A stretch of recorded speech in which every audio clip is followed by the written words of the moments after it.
nous encore. Parce que tu Je es déclare bon. que tu es le commencement, la fin de toutes choses. Yes.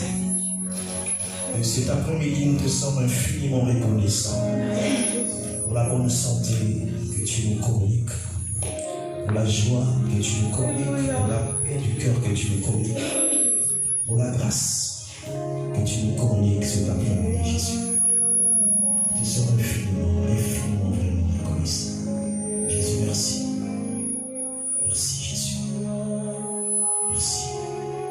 Fais que nous soyons comptés parmi les vivants cet après-midi. Jésus, merci. Merci, Jésus. Merci, Jésus. Jésus, c'est en tes mains que je soumets ton peuple. La Bible déclare qu'au temps de la détresse, tu envoies ta parole. Et ta parole vient pour guérir ton peuple. Et nous voulons, Jésus, être guéri par ta parole cet après-midi. Guéris-nous, Jésus. Tu connais nos infirmités, tu connais nos douleurs, nos souffrances. Tu viens pour apaiser, tu viens pour nous soigner, tu viens pour nous libérer. Et nous te disons merci dans le nom de Jésus. Et nous acclamons le Seigneur dans le nom de Jésus. Nous acclamons le roi des rois. Celui qui est bon pour pouvoir roi. Celui qui a accepté de donner sa vie avant ça. Alléluia. Il s'appelle Jésus. Il s'appelle Jésus. Il n'y a pas un autre nom. La Bible dit qu'il est le seul nom qui nous a été donné.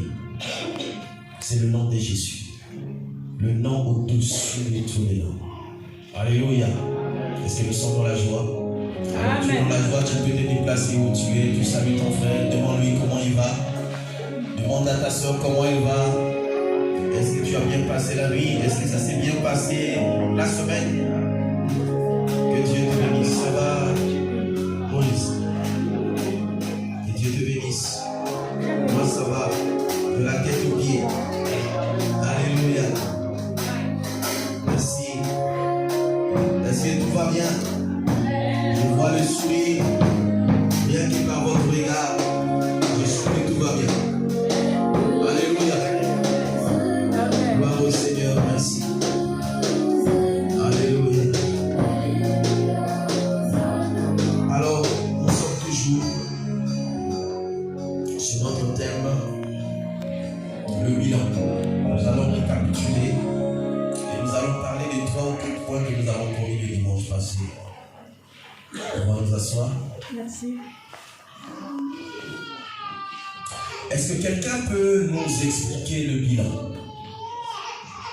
Avec ces mots, avec ces verbes. Quelqu'un qui a compris ce message de bilan, est-ce que quelqu'un ici dans la salle peut nous expliquer, peut nous exhorter? Est-ce que c'est qu'un bilan?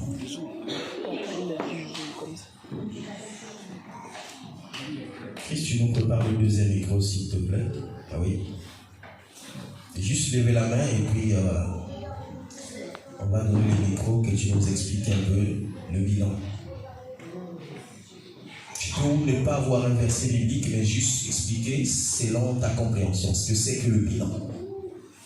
C'est quoi le bilan d'après toi? Nous sommes en début d'année, nous avons clôturé la fin d'année 2023. C'est quoi le bilan? Ça fait 3 dimanches que nous parlons du bilan. Nous avons donné la définition, nous avons pris l'exemple de Moïse et de Josué. Oui, on peut passer le micro, s'il vous plaît. C'est qui là? Oui, vas-y. Alors le bilan, en très bref, ça serait un récapitulatif d'une certaine période de notre vie. Enfin, le bilan en général, c'est un récapitulatif d'une période donnée, et donc le bilan de ce qu'on exhorte, enfin de ce qui est exhorté depuis quelque temps, c'est donc le récapitulatif d'une période donnée de notre vie. Que ce soit annuel, que ce soit quotidienne, journalière, c'est un récapitulatif et une sorte de remise en question de ce qui est positif et de ce qui est négatif. Et l'objectif de ce bilan-là est de tirer un bénéfice. Est-ce qu'on peut acclamer pour le Seigneur?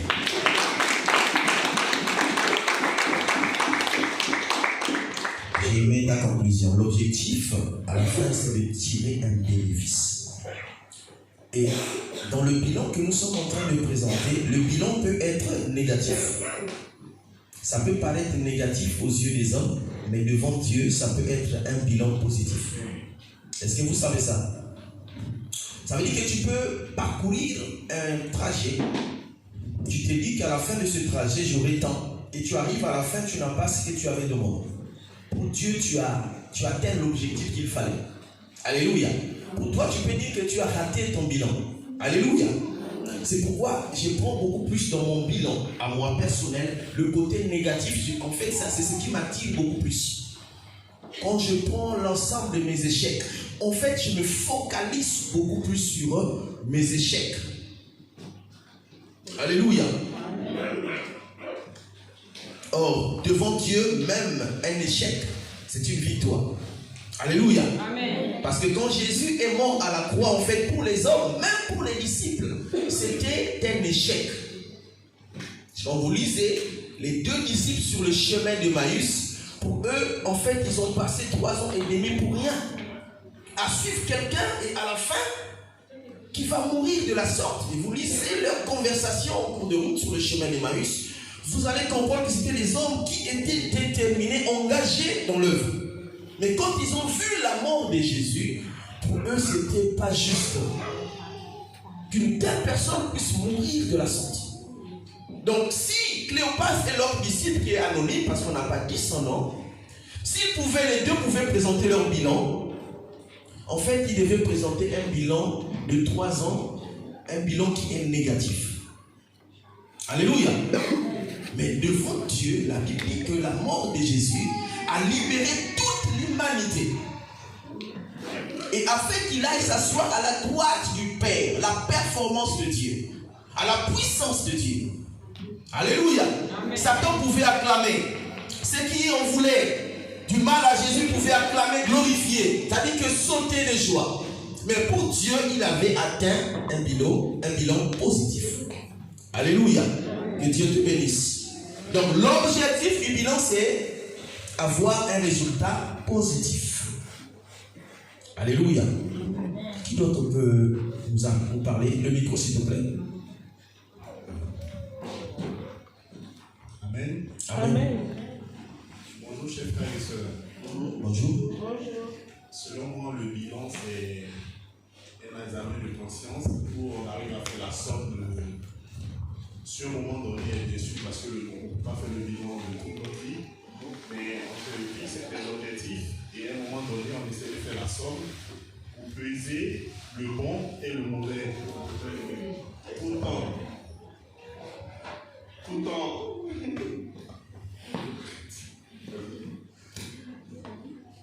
Tout en gardant l'objectif de parfaire tout ce qui n'a pas marché et de prendre appui sur tout ce qui a marché afin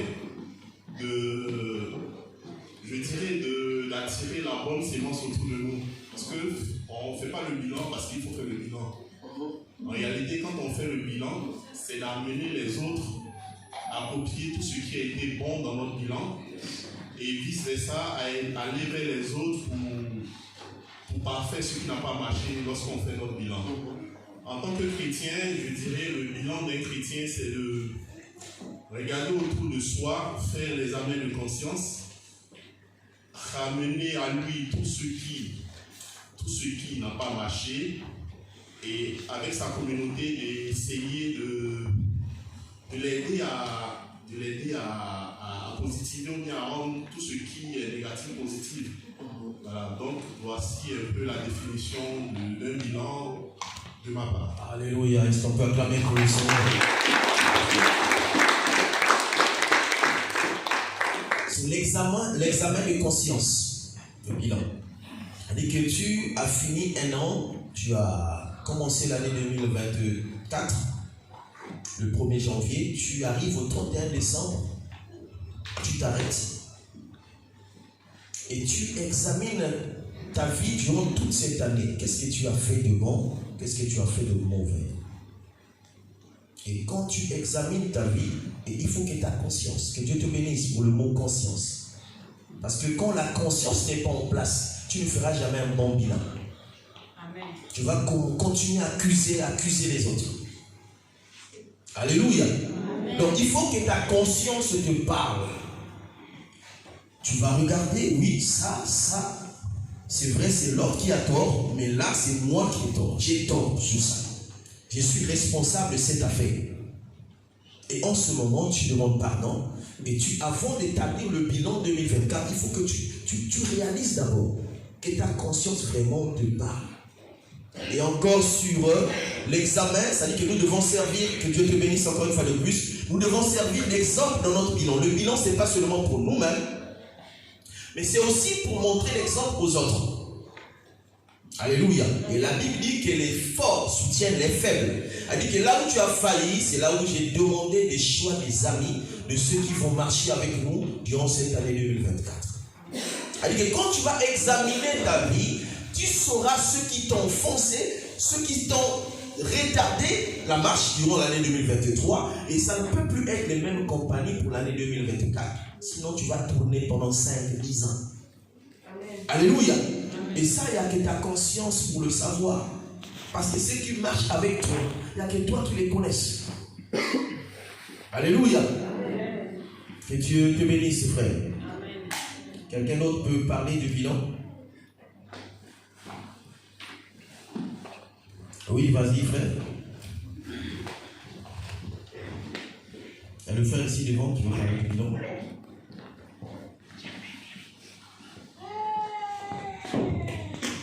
Shalom. Shalom. Le bilan en termes simples, c'est un changement. C'est-à-dire tout ce qui s'est passé pendant une certaine période, on doit tirer la conclusion afin de pouvoir changer, c'est-à-dire prendre le côté positif, continuer avec le côté positif et bannir le côté négatif. Donc c'est un changement de vie, de la façon de vivre, la façon de faire les choses. Amen. Amen. Est-ce qu'on peut acclamer pour le roi du roi? Que Dieu te bénisse. Le bilan, c'est aussi un changement. L'examen de conscience, réaliser tout ce que tu as fait. En fait, le but, ce qu'on appelle le bilan, le résultat positif, le but, c'est d'amener un changement, faire des exploits dans la vie. On ne peut pas faire des exploits dans la vie si nous ne prenons jamais du temps à réaliser ce qui se passe autour de nous. On ne peut pas avancer. Alléluia. On ne peut pas avancer. Vous allez voir qu'il y a des gens qui sont là, je connais dans d'autres contrées où des gens, du matin au soir, ils sont là à jouer des jeux de dames, à parler mal des autres, à faire des choses. Mais quand vous les entendez parler, vous dites, mais les jours passent, les années passent, ils sont là tous les jours. Alléluia. Et ça veut dire que ces genres de personnes n'ont pas le temps de faire le bilan de leur vie. Parce que pour celui qui examine, celui qui a sa conscience en place, ah non, on peut s'amuser, on peut parler comme on veut. Mais il y a un temps, la Bible dit qu'il y a un temps pour toutes choses. On ne peut pas passer toute sa journée à faire des choses qui ne vont t'amener nulle part. Alléluia. On passe le temps, on consacre le temps pour des choses qui vont nous faire avancer. Alléluia. Et c'est ça le bilan. Nous acclamons le Seigneur. Donc, je vais récapituler aussi. Donc, nous avons défini le bilan comme un résumé et comme le résumé d'un inventaire. Et nous avons pris l'exemple de Moïse, nous avons pris l'exemple de Josué. N'est-ce pas? Et nous avons dit que la sortie d'Égypte, du peuple d'Israël de l'Égypte, était la préfiguration de la personne des nations que nous sommes. Alléluia. De même que le peuple était en captivité, nous aussi, avant de recevoir Jésus, nous étions sous l'emprise de Satan.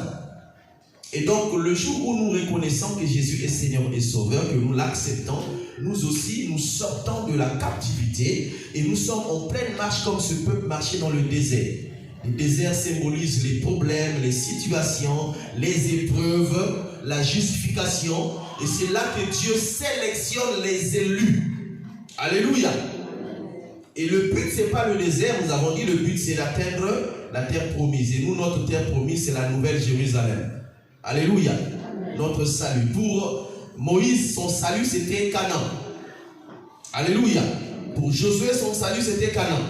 Mais pour nous, Canaan représente la nouvelle Jérusalem qui est spirituelle. Parce que nous sommes de cette génération que Dieu a montré à Abraham. Et cette génération qui n'était pas terrestre, c'est une génération qui était céleste, les étoiles. Vous savez bien que Dieu a montré à Abraham 2 générations. Une génération terrestre qu'il pouvait compter et qui ne pouvait pas compter mais qu'il pouvait voir et toucher. C'est Israël. Et une génération spirituelle, les étoiles qu'il a montrées, qui ne pouvaient pas compter mais qui ne pouvaient que voir de loin. Alléluia. Alléluia. Donc, il parlait d'Israël et en même temps il parlait aussi des nations qui devaient plus tard recevoir le salut qui était prévu pour les Juifs. Alléluia. Et nous avons pris 2 grands exemples sur le dénombrement et sur la circoncision. Est-ce qu'on avait compris ces deux éléments? Et nous avons dit que le dénombrement servait à Moïse, tout comme à Aaron, et plutôt à Josué. En fait, le but du dénombrement, c'était de choisir les hommes à partir de 20 ans qui avaient la capacité de tenir les armes pour la guerre. Alléluia. Parce que dès lors que nous avons accepté Jésus comme Seigneur et Sauveur, le combat a déclenché dans le camp de l'ennemi. La guerre a commencé parce qu'il n'aime jamais quelqu'un qui l'appartenait, qui aujourd'hui prend une décision de quitter. Alléluia. C'est pourquoi la Bible dit que quand les mauvais esprits sont sortis d'un corps et qu'ils reviennent, qu'ils trouvent la maison balayée et vide, ils vont chercher 7 démons plus efficaces que eux. Et quand ils reviennent s'installer dans ce corps, la condition de ce dernier sera pire que la première. Alléluia. Il voudra toujours demeurer dans un corps. Que ce soit le Saint-Esprit, que ce soit Satan. Ils veulent posséder le corps. Donc nous sommes comme exposés au théâtre de tous les combats. Nous sommes exposés. Dieu a besoin de nous, Satan aussi a besoin de nous. Alléluia. Et ça appartient à l'homme de choisir. Alléluia. Et donc le but du dénombrement, c'était de choisir les hommes qui devaient être à ses côtés au cas de combat pour choisir. C'est là que j'ai dit que les hommes que tu choisiras, les femmes, tous ceux qui seront autour de toi pour cette année 2024, il faut que ce soit des personnes capables de te défendre. Amen. Alléluia. Amen. Ce qui marche avec toi, il faut qu'il soit capable. C'est-à-dire que là où tu n'es pas, parce que c'est impossible que tu arrives partout. C'est-à-dire que tes correspondants, tes correspondantes qui sont partout, qu'ils soient capables de te défendre. C'est-à-dire que tu ne peux pas être dans un endroit où on parle mal de ton frère ou de ta soeur et que tu es là et que tu cautionnes cela. C'est-à-dire que tu n'es pas un ami. Un ami, c'est celui-là que tu peux bénir serment de Dieu. Un ami, c'est celui ou celle-là qui est dans un endroit où on parle des choses contre toi, mais qui se lève. Alléluia. Et qui, parce que l'ami te connaît. Non, tout ce que vous êtes en train de dire, c'est faux. Est-ce que vous avez des preuves? Est-ce que vous savez? Ou bien on appelle la personne. Alléluia. Nous, notre passé nous a forgé comme ça. Je vous ai expliqué ça de l'autre côté. C'est-à-dire que quand tu venais parler mal d'un frère ou d'une soeur au pasteur, il disait ok, il n'y a pas de souci. Il te demande de t'asseoir. Il appelle le concerné sans que tu le saches. Il arrive, il rentre au bureau et il te demande de répéter mot par mot ce que tu as dit à l'absence de ton ami. Et là, tu vois la personne trembler. Il dit mais vas-y, parle. Est-ce que tu as le Saint-Esprit? J'ai le Saint-Esprit, oui, mais vas-y. Esprit de courage, vas-y. Le même courage que tu avais à son absence, dis-le en sa présence. C'est là, tu vois, tu regardes la personne, tu dis, mais qu'est-ce qu'il a dit contre moi? Et s'il ne dit pas le pasteur, calme-toi, il va te le dire, il va te le répéter. Voilà, il a dit ceci, il a dit ceci. Est-ce que c'est vrai? Alléluia. Et c'est là que le pasteur, c'est comme ça qu'il nous a forgés. Alléluia. Ce qui venait avec les il s'arrêtait automatiquement parce que dans la maison de Dieu, tous on avait adopté ces comportements. C'est pas digne dans une famille qu'un enfant qui appartient à cette famille vienne parler mal de son frère ou de sa soeur. Mais vous êtes dans une même famille, ça ne passe pas. Alléluia. Ça ne passe pas. Et souvenez-vous, celui qui a l'habitude ou celle qui a l'habitude de parler mal des autres, même s'il vient te parler à toi, sache qu'un jour il parlera mal de toi aussi à quelqu'un d'autre. Et c'est les comportements qu'il faut casser. Amen. Et cette nouvelle année, si nous voulons faire un bilan positif, nous devons voir tous ces éléments. Parce que ça fait quoi? Ça retardait durant 40 ans. Une marche qui devait prendre 15 à 12 jours. Vous le savez? Le peuple d'Israël devait marcher pendant 12 à 15 jours. Il y avait un chemin. Quand vous lisez, de l'arrivée de ce peuple, ce sont 10 personnes qui étaient de toute la famille de Jacob.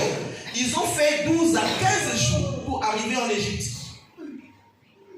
Mais de leur sortie, pour la justification, pour corriger leur comportement, ils ont passé beaucoup de temps. Parce qu'ils étaient des hommes à courir, c'était des têtus. Ils ne voulaient pas faire un bilan, ils ne voulaient pas examiner leur vie, ils ne voulaient pas mettre leur conscience en place pour régler les différends qu'ils avaient dans leur cœur.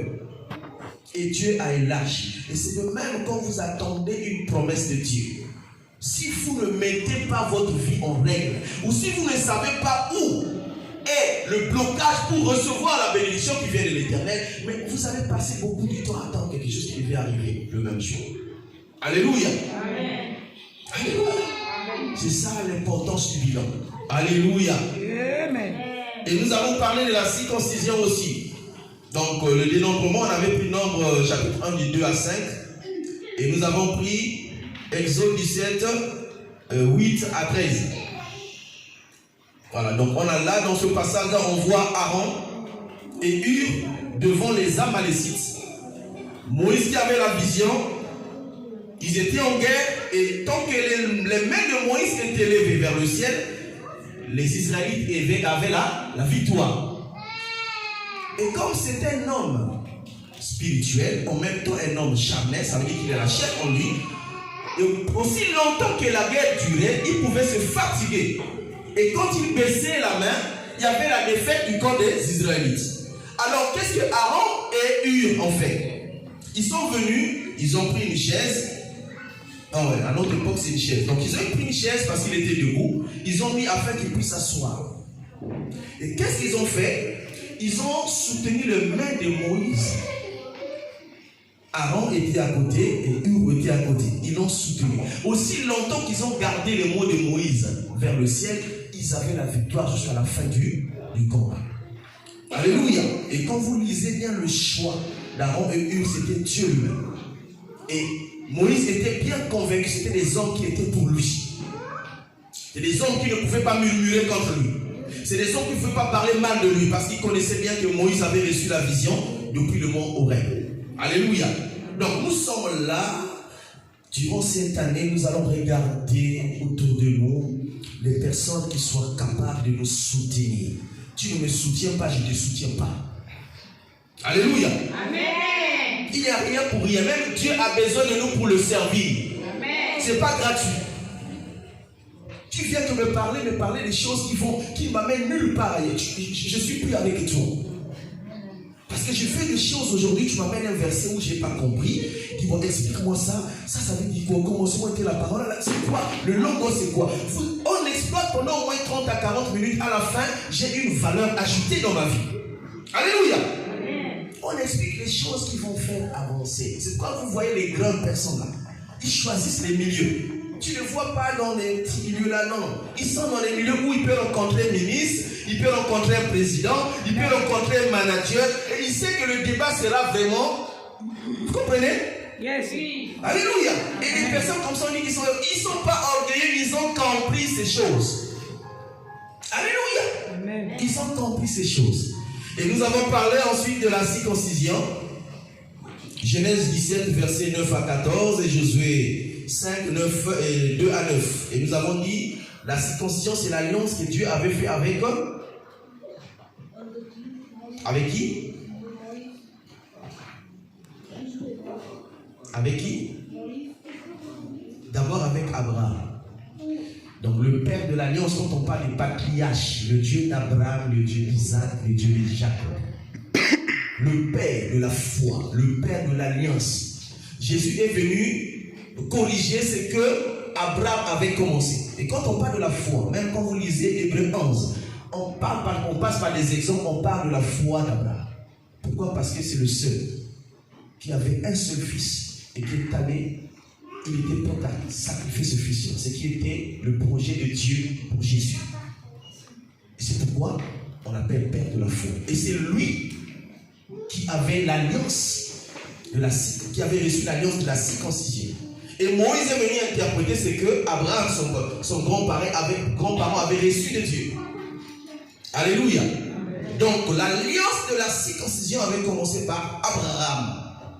Et je vous ai dit le dimanche passé que Moïse, parce que Moïse a passé ses 40 ans dans la maison de Pharaon, n'est-ce pas? Il n'a pas grandi avec les Hébreux. C'est vrai, sa maman l'a cherché, venu l'allaiter après, mais il ne connaissait pas sa famille. Pour lui, il était juif, et plutôt il était égyptien. Alléluia. Et donc il ne connaissait pas ces grimaces de la circoncision, c'était des païens, des gentils. Mais quand il va recevoir l'appel de Dieu, c'est là qu'il a manqué aussi de faire l'examen de conscience. Parce que quand Dieu t'appelle, on te rappelle que tu ne fais pas partie des Égyptiens et tu dois réaliser quelle est la promesse que Dieu a faite avec les Hébreux. Et tu dois chercher à savoir. Il ne l'a pas fait. Et de son retour, Dieu l'a frappé. Heureusement qu'il y avait sa femme à côté. C'est pourquoi même sa femme, elle doit être la femme de ta vie doit être quelqu'un qui doit te soutenir. Amen. Alléluia. Amen. Sa femme a dit, oh quelle alliance de sang. Parce qu'elle aussi, elle était fille de sacrificateur de Madian, Jéthro. Elle avait la notion de la circoncision. Alléluia.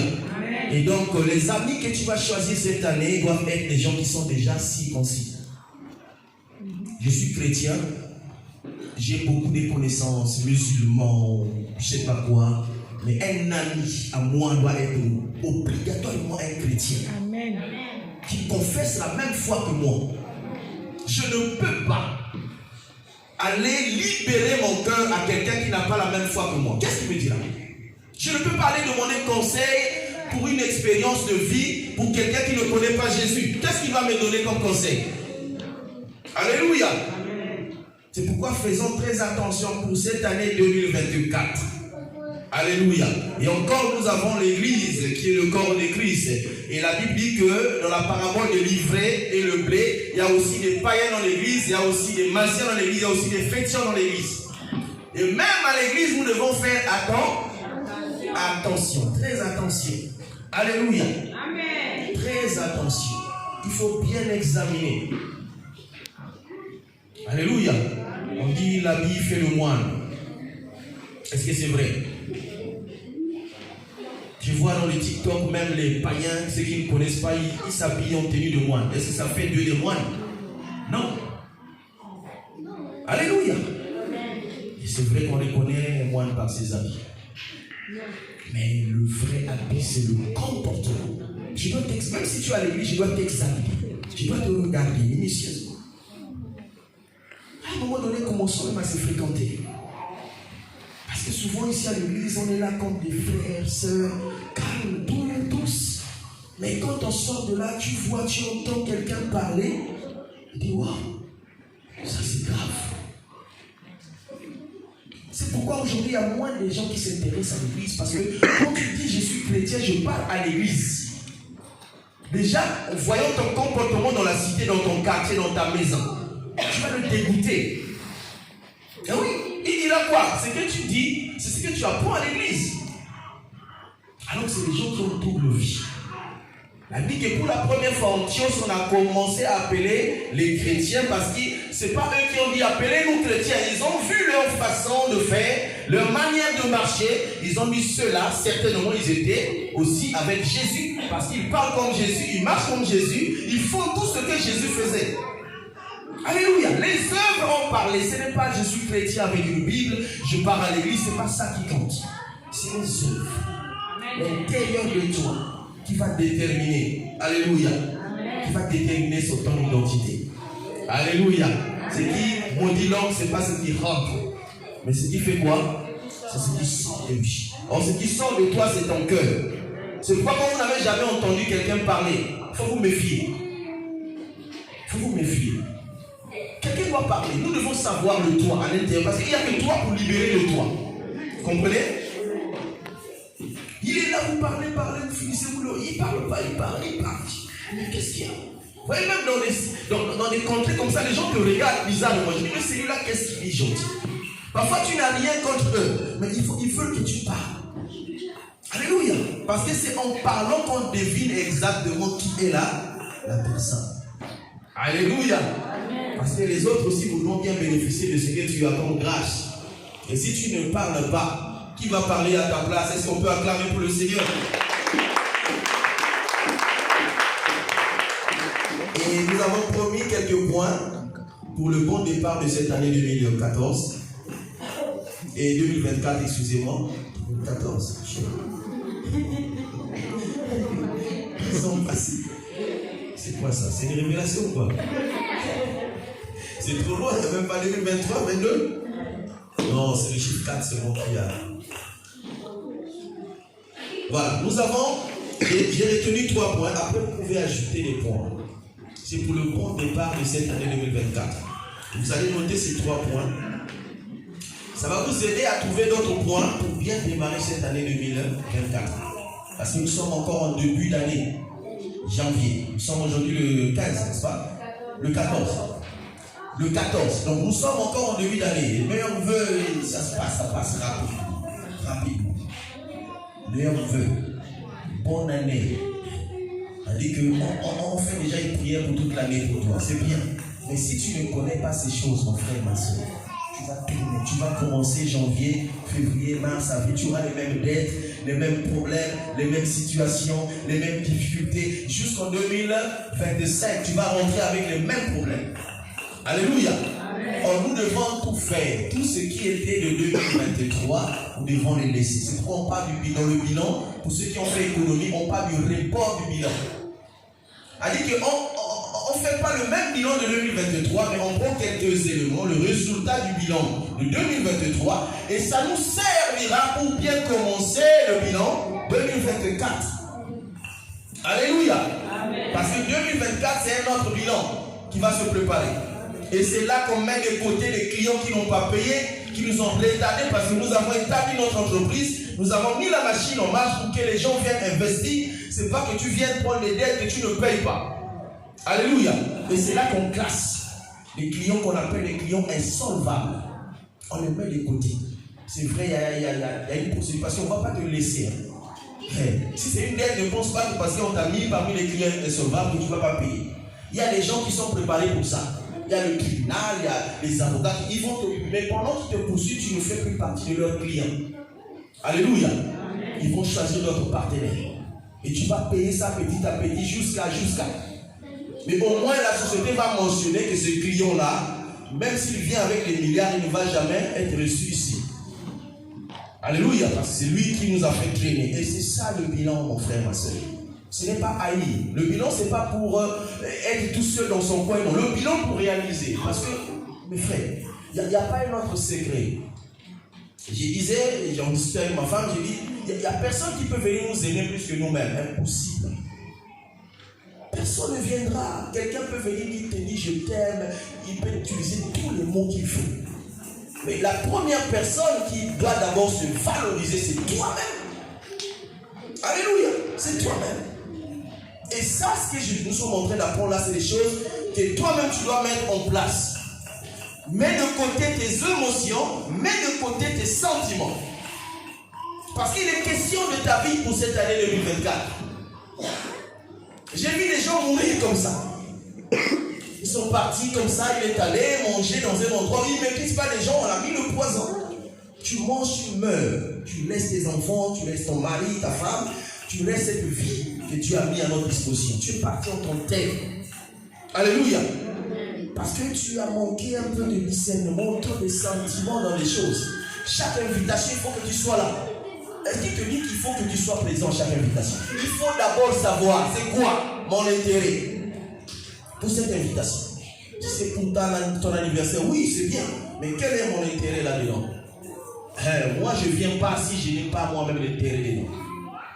Il faut que je vienne t'honorer, il faut que moi aussi je sois honoré. Et il faut que mon Jésus soit honoré dans ton anniversaire. Alléluia.